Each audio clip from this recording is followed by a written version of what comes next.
It was a late November night when I ventured into the dense, snow-covered woods of Lost Pine Forest. The locals warned me to stay away, speaking in hushed tones about the wendigo that haunted the place. But I was a skeptic. No creature could scare me. I had heard the legends, a creature of hunger, twisted and emaciated, lurking in the darkest corners of the forest, waiting to devour anyone foolish enough to enter. But those were just stories, or so I thought. I had been hiking for hours, the snow crunching beneath my boot, when I felt it, an odd sensation, like I wasn't alone. The air had become still, and the trees, which once seemed alive with the wind in, now stood silent and motionless. I looked around, my breath visible in the cold air. I saw nothing, and then I heard it, a snap of a twig.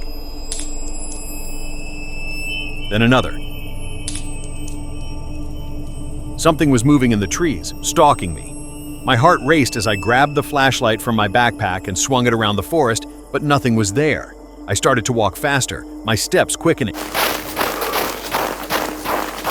But the sound followed me, footsteps just beyond the reach of the light.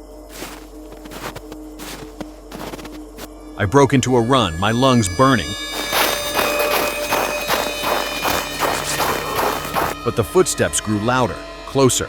Suddenly, I felt a cold breeze on my neck, and I whipped around. There, in the shadow of the trees, I saw it. A creature, gaunt and emaciated, standing nearly 7 feet tall. Its eyes glowed like embers in the dark, a hunger in them that sent a chill down my spine. It was the wendigo, its mouth stretched wide, revealing rows of sharp, jagged teeth. And its scent, it smelled like decay and rotting flesh. I tried to scream, but the wendigo's low, guttural growl cut me off. It took a slow step forward, its legs bending at impossible angles. The hunger in its eyes was unbearable. As it lunged toward me, I stumbled backward, falling to the ground. I was sure I was going to die, but before it reached me, I heard something, a crackling sound, like fire. And then, out of nowhere, a figure appeared between me and the wendigo.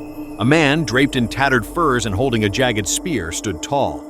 His eyes were filled with determination. He yelled something in a language I didn't understand, and with one powerful thrust of the spear, he struck the wendigo in the chest. The creature screamed, a horrible, high-pitched sound that echoed through the forest.